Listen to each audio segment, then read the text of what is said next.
¿Siempre fue el sueño americano solo una pesadilla disfrazada? Durante décadas, significó un trabajo estable, una casa de 2 habitaciones con una cerca blanca y los clásicos 2 hijos y medio. Quizá aún exista un fondo universitario, pero ¿ese sueño sigue?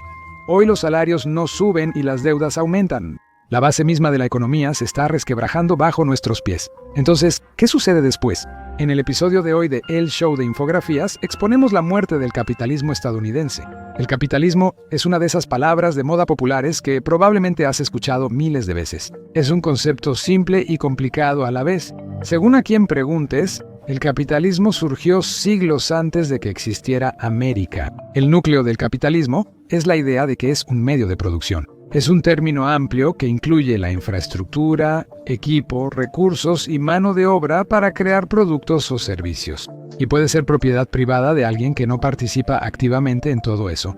Y los recursos obtenidos de la venta de esos bienes y servicios pueden reinvertirse en el proceso para hacerlo más grande y, en teoría, mejor. El nombre de esos recursos es capital, de ahí el término capitalismo. Supón que eres zapatero y vives de hacer zapatos. Para vender buenas botas de cuero, necesitas comprar o curtir el cuero tú mismo. Luego diseñas el zapato, cortas el cuero en las formas correctas en tu taller, lo ensamblas todo y ahora tienes un par de botas para vender. Puedes ponerle precio a esas botas considerando materiales, tiempo invertido y tu experiencia adquirida. Si tienes suerte, podrías ganar lo suficiente con esos zapatos para mantenerte a ti y quizá a tu familia. Pero los capitalistas piensan en grande. Un artesano muy hábil puede fabricar una bota hermosa, pero eso lleva tiempo. Y si quieres escalar el proceso, tal vez el capitalista tenga dinero familiar, ganancias de otra industria o préstamos de gente adinerada. Con ese dinero, compra una fábrica y contrata empleados. En vez de que una persona calificada haga todo el zapato, contratas a una para diseñarlo, otra para cortar el cuero y otra para coserlo. Ninguno de ellos necesita habilidades previas, pero cada trabajo es lo suficientemente sencillo como para que sea fácil entrenarlos. Con una línea de trabajadores especializados, fabrican y venden botas más rápido, dando al público más opciones. En teoría, también puede ser una forma de vida más estable para los trabajadores. No tienen que preocuparse por comercializar los productos a sus clientes ni por conseguir las materias primas de sus proveedores. Solo deben hacer su parte una y otra vez. Pero cada persona involucrada en el proceso gana menos que el zapatero. No es solo el costo adicional de un sistema más grande. El capitalista que lo organizó también quiere su parte por haber puesto el dinero. Y si son particularmente codiciosos, pueden hacer una o más de 3 cosas. Pagar salarios terribles a los trabajadores, recortar gastos en la producción o cobrarle al consumidor un precio mucho más alto de lo que las botas realmente valen. Pero en teoría, el capitalismo tiene un mecanismo incorporado para evitar que esto suceda: la competencia. En un mundo capitalista ideal, no solo una persona dirige un negocio industrial de zapatería. Muchos negocios podrían hacer esto, compitiendo por cuota de mercado y talento laboral. Si los zapatos son caros o de mala calidad, el cliente puede comprar mejores y más baratos en otro lugar. Si las condiciones y el salario son malos, los empleados pueden irse a la competencia y las líneas de producción colapsan. Este es el libre mercado, uno de los conceptos fundamentales del capitalismo en acción. Adam Smith, padre del capitalismo, definió este sistema como uno que volvía útil el egoísmo. A los empleadores les conviene mantener precios y salarios justos para conservar clientes y trabajadores. En ningún lugar el capitalismo ha prosperado tanto como en Estados Unidos. En 1905, Max Weber publicó La ética protestante y el espíritu del capitalismo. Él argumentó que las raíces protestantes de Estados Unidos fueron una de las principales razones por las que el sistema se arraigó tan fuertemente. Una nación que rechazaba la monarquía se volvió ideal para el surgimiento del capitalismo. Y a medida que pasaron los siglos y los países europeos seguían debilitándose entre sí en guerras insignificantes, Estados Unidos vio crecer y crecer su sector industrial. Al terminar la Primera Guerra Mundial, ya era una potencia capitalista mundial. Esto dio origen a gigantes industriales estadounidenses como AT&T, Levi's, Coca-Cola y Ford. La primera empresa en fabricar autos asequibles producidos en masa. El crecimiento sin precedentes de Ford provino del mismo método de línea de producción que describimos antes con nuestro negocio hipotético de zapatos. No solo los fabricantes prosperaron en Estados Unidos tras la Gran Depresión. Hablaremos de eso después. También fue la otra parte clave del capitalismo, los consumidores. Después de la Segunda Guerra Mundial, las mujeres ingresaron a la fuerza laboral, creando una mayor oferta de mano de obra y más personas con ingresos disponibles. La próspera economía de la posguerra dio lugar a una fuerte clase media y con ella mucho dinero para gastar. Mientras tanto, gran parte del mundo seguía recuperándose de bombardeos, invasiones, ocupaciones y genocidios. Vender productos al pueblo estadounidense se volvió el negocio más lucrativo, permitiendo a fabricantes hacerse ricos en el mercado nacional y evitar aranceles. Por un momento, el capitalismo pareció ser el boleto de oro de Estados Unidos para la supremacía global y una mejor vida para su gente. Y luego, todo empezó a venirse abajo. La lenta y agonizante muerte del capitalismo estadounidense comenzó con el aumento de la globalización del comercio, no mucho después de la Segunda Guerra Mundial. Lo que pasa con los mercados bajo el capitalismo es que, para mantenerse saludables, siempre necesitan aumentar sus ganancias. Esto puede ocurrir de tres formas: manufactura más barata, mayor participación de mercado o productos más caros.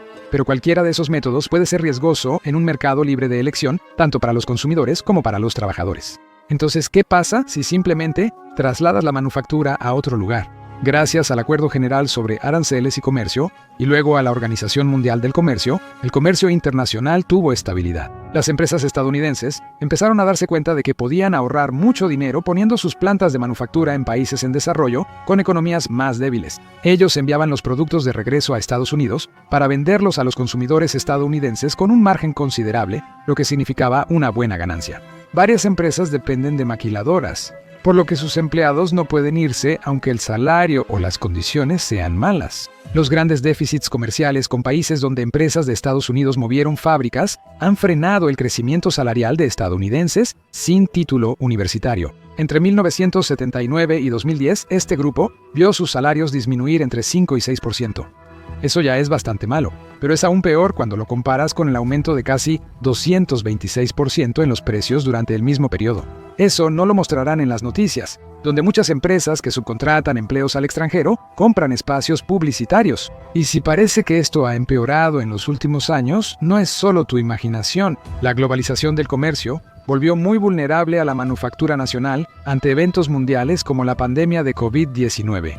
Esto causó el colapso de muchos flujos comerciales durante meses, cuyas consecuencias aún vemos hoy con la inflación descontrolada. Sin embargo, por mucho que todos los políticos esperen llegar al poder prometiendo traer de vuelta los empleos de manufactura como si fuera una alfombra mágica, no se puede volver a meter ese genio en la botella sin reestructurar por completo la economía de Estados Unidos. Si el 1% no acepta grandes recortes en su riqueza o trasladar gastos a consumidores arriesgando perderlos, la manufactura seguirá en el extranjero. Ninguna opción parece atractiva. Sin presión del gobierno que no llegará, nada cambiará. Estados Unidos es ahora una sociedad capitalista postindustrial. ¿Qué significa eso para ti?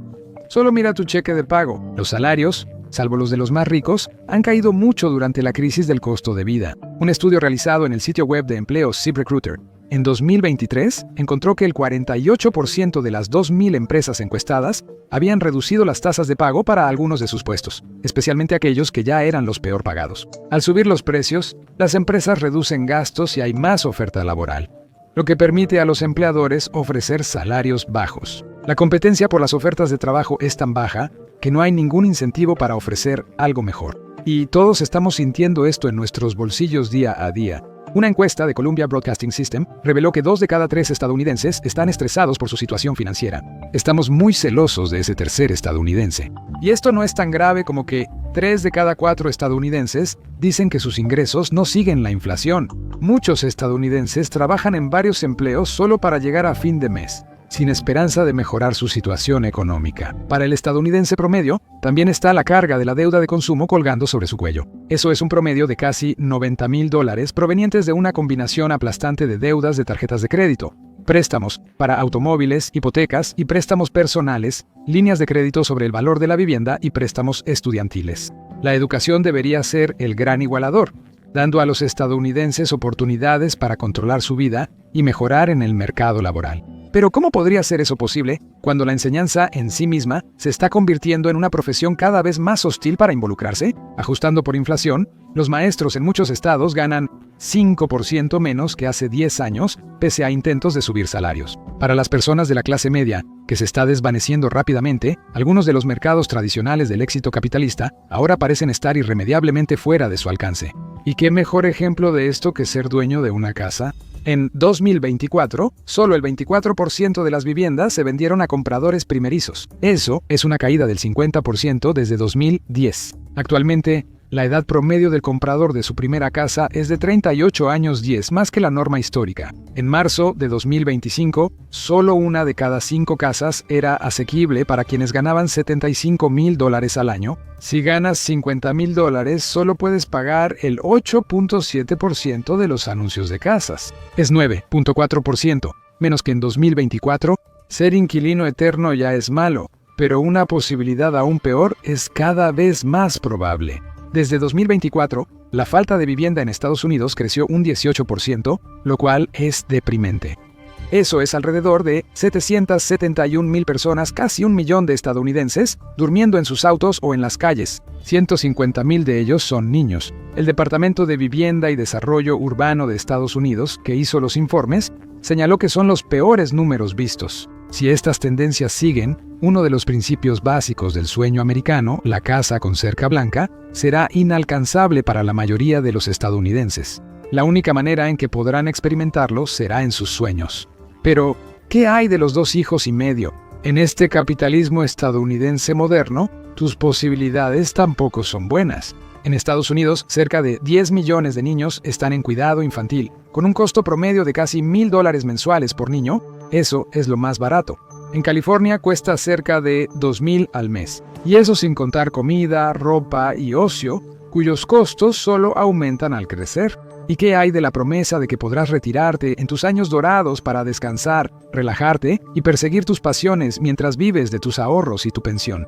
Lamentamos decirte que esa oportunidad también se está cerrando. 11 millones de estadounidenses, 1 de cada 5 mayores de 65 años, siguen trabajando sin otra opción que la tumba a la vista. La mitad de las mujeres y el 47% de los hombres de 55 a 66 años no tienen ahorros para el retiro. 90 aviones privados asistieron a la segunda boda de Jeff Bezos. La brecha entre ricos y pobres parece crecer cada vez más. Según el censo de 2025, el ingreso promedio del hogar sigue estancado desde la pandemia, pero los hogares más ricos han tenido un ligero aumento. La gente común estaba sufriendo durante los peores años del confinamiento por la pandemia, y la clase de multimillonarios en realidad se estaba haciendo más rica. La riqueza total de los multimillonarios de Estados Unidos creció en más de $2 billones entre marzo de 2020 y octubre de 2021, pasando de 2.9 a cerca de 5 billones. Estados Unidos cuenta con más de 700 multimillonarios, más que cualquier otro país.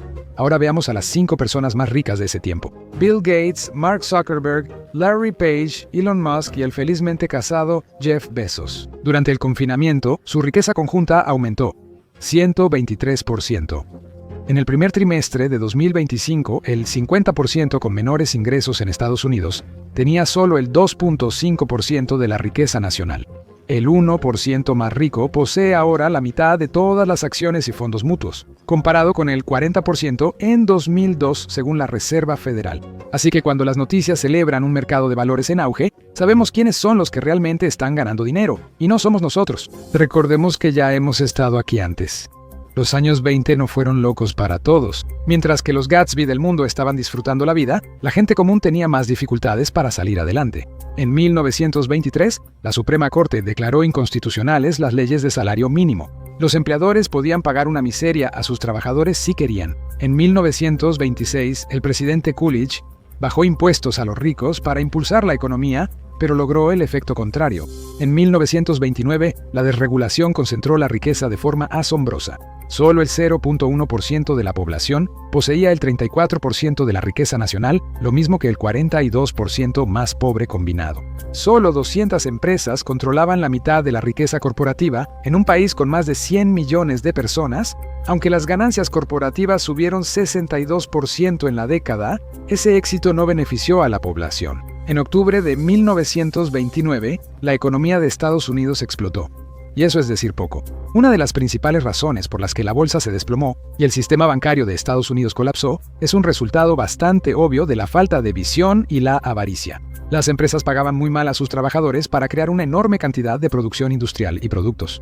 Pero como todos ganaban muy mal, no tenían poder adquisitivo. Nadie compraba los productos que esas empresas sobreproducían. Todos estaban sentados sobre un excedente de productos sobrevalorados, desde agricultura hasta consumo. Eso preparó el camino para la Gran Depresión. Estados Unidos se salvó gracias al nuevo trato de Franklin D. Roosevelt, basado en las ideas de Maynard Keynes. Keynes, para decirlo de manera sencilla, creía en la importancia de la circulación. Una buena economía saludable es aquella donde el dinero siempre está fluyendo. Los jefes pagan bien a sus empleados, quienes usan su ingreso para comprar productos, y así el dinero regresa a los jefes. Ellos usan ese dinero para hacer más productos y pagar a sus trabajadores. Mientras tanto, el gobierno gana bastante con los impuestos de todos esos movimientos de dinero. Con sólidas protecciones laborales, este sistema puede funcionar para todos. Esto implica que menos riqueza colectiva queda en manos de los ultra ricos y supercapitalistas estadounidenses. Al verse obligadas a pagar salarios justos por leyes laborales, las empresas buscaron otra solución. 2. Cabildeo corporativo y economía de trabajos temporales. Uber, Airbnb, DoorDash, Fiverr, Upwork, Crowdspring, Etsy y LegalZoom tienen algo en común. No son empleos, son trabajos temporales. Se encuentran en una zona gris legal que carece de las protecciones o regulaciones del empleo tradicional, y se están convirtiendo en una forma cada vez más popular de monetizar cada aspecto de la vida mientras las empresas ahorran dinero.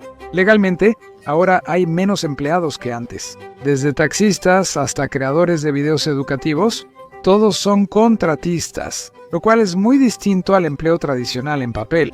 En 2023, 64 millones de estadounidenses, el 38% de la fuerza laboral, trabajaron como freelancers. Son 4 millones más que en 2022 y desde entonces solo ha empeorado. ¿Cómo mantienen las corporaciones lagunas legales que les ahorran dinero y afectan la seguridad laboral?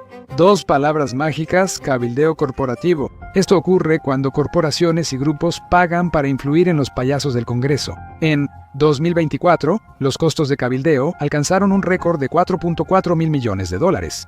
Está protegido por la primera enmienda y la ley de divulgación de cabildeo. Así, si el dinero es libertad de expresión, quienes más tienen siempre tendrán la voz más fuerte. Mantienen los vacíos fiscales bien abiertos. Se aseguran de que sus fracasos sean rescatados con el dinero de los contribuyentes. Si todo falla, una empresa puede recomprar sus acciones para aumentar artificialmente su valor, generando escasez falsa. La competencia debería mantenerlos honestos, pero intentan destruirla y, peor aún, lo están logrando.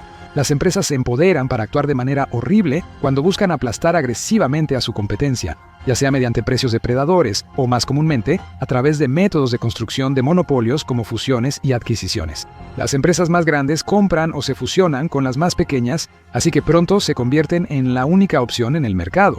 Con suficiente dinero para cabildeo, puedes mantener lejos a la Comisión Federal de Comercio por mucho tiempo. ¿No lo crees? Algunas empresas conocidas han enfrentado denuncias antimonopolio. Google, Amazon, Apple, Visa y Live Nation Ticketmaster. Esto es terrible para consumidores y trabajadores y no mejora. En este momento, las tecnologías en las que estas empresas están invirtiendo más, como la inteligencia artificial, están preparadas para empeorar la vida de todos nosotros. ¿Pero qué pasa entonces? ¿Llegará un punto de quiebre en el que todos digamos colectivamente, ¿ya basta? ¿Derribar el sistema y crear algo mejor? ¿O simplemente estamos en la parte intermedia de una cadena de dominó que nos lleva a algo mucho peor? Para la clase media y trabajadora, las cosas se ven bastante apocalípticas. Si no hay reforma o revolución, los números alarmantes solo empeorarán. Salarios, empleos, vivienda, deuda y personas sin hogar. Los monopolios están consolidando la riqueza y el poder como nunca antes. Están participando en un capitalismo de compadrazgo que convierte al gobierno en su perro faldero. Y eso nos lleva a un mundo de tecnofeudalismo, donde las libertades personales colapsan junto con la riqueza personal. Una cosa es segura: con el rumbo del capitalismo estadounidense, todos sentiremos el golpe. Quizá estés viendo la muerte del capitalismo, aunque no es la primera vez que el país llega al límite. Observa el arancel que arruinó la economía de Estados Unidos en semanas o haz clic en este video.